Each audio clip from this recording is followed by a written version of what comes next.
بسم اللہ الرحمن الرحیم۔ معزز سامعین و ناظرین، مفتی فضل ہمدرد نامی ایک مولوی صاحب ہیں۔ عرصہ دراز سے وہ سوشل میڈیا پر، یوٹیوب پر اہل بیت رضوان اللہ علیہم اجمعین کو لے کر یہی موقف اپنا رہا تھا کہ اہل بیت کے ساتھ صحابہ کرام نے زیادتی کی، ان کا حق مارا،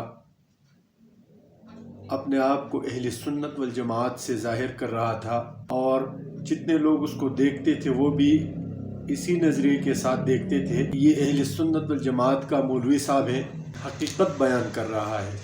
اس نے سیدنا ابو بکر صدیق رضی اللہ تعالیٰ عنہ کو بھی نہیں چھوڑا، حضرت عمر فاروق رضی اللہ تعالیٰ عنہ کو بھی نہیں چھوڑا، اور حضرت امیر معاویہ رضی اللہ تعالیٰ عنہ کو تو اس نے ساری دنیا کے سامنے ایک ظالم، جابر، ناحق، پتہ نہیں کیا کیا القابات سے متعارف کروانے کی کوشش کی۔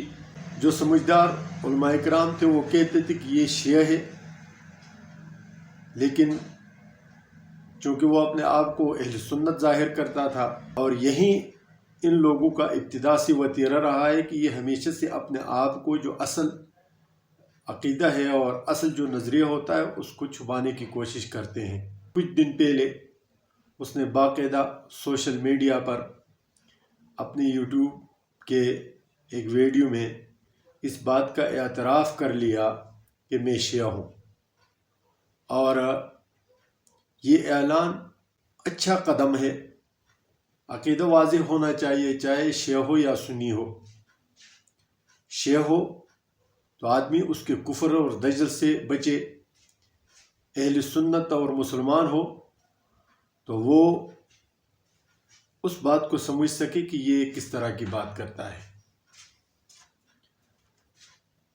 لیکن اس بندے کے یا تو یہ پیدائشی شیعہ تھا، لیکن بعد میں پتہ چلا کہ یہ پیدائشی اور خاندانی شیعہ نہیں ہے۔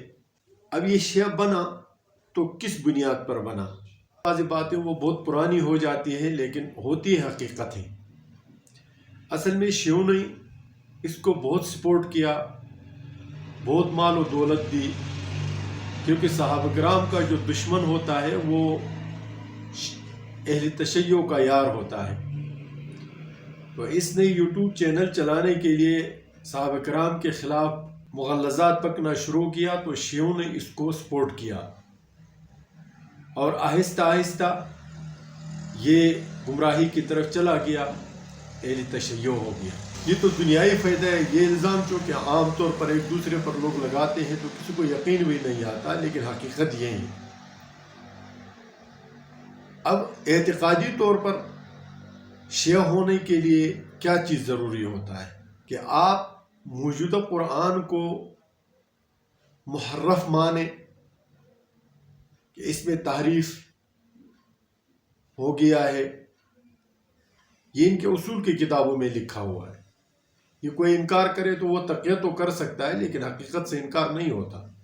میرا ایک اس پر مکمل ویڈیو ہے کہ انہوں نے باقاعدہ قرآن کو محرف ایک جگہ نہیں، دو جگہ نہیں، بے شمار آیاتوں میں انہوں نے کہا کہ یہاں پر تحریف کی گئی ہے۔ تحریف کس نے کی؟ صحابہ کرام نے۔ جو حضرت علی رضی اللہ تعالیٰ عنہ کی ولایت کا ذکر تھا، ان آیاتوں کو چھپایا۔ دوسری بات یہ ہے کہ ختم نبوت کا انکار۔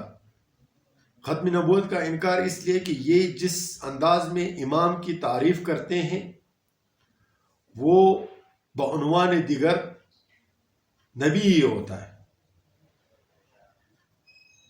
صرف الفاظ کا فرق ہوتا ہے، اعتقاد وہی ہوتا ہے۔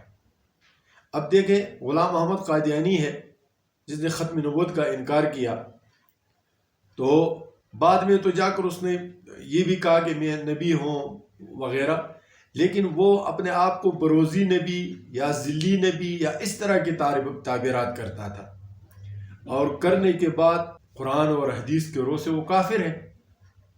تو دوسرا عقیدہ یہ اپنانا پڑے گا شیعہ بننے کے لیے۔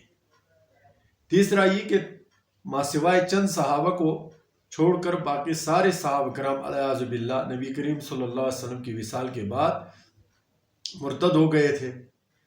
یہ عقیدہ اس لیے ان کو ضروری ہے کہ اگر ان کو وہ حق مانتے اور مسلمان مانتے تو پھر یہ ان کا تو مذہبی جو دکان ہے وہ تو نہیں چلے گا. دکان چلانے کے لیے یہ ضروری ہے کہ صحابہ کرام کے خلاف کیا جائے.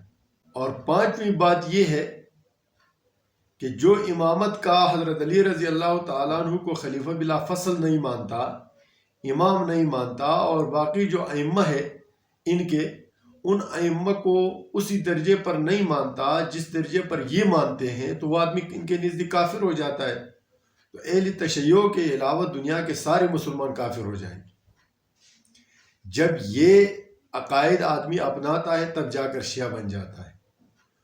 تو مفتی فضل ہمدرد نے پہلے ان عقائد کی تحقیق کی ہوگی، تفتیش کیا ہوگا، اور پھر وہ اس پر یہ اعتقاد ہو چکا ہوگا، اور یہ اعتقاد پیدا ہونے کے بعد اس نے اعلان کر دیا کہ میں شیعہ ہوں.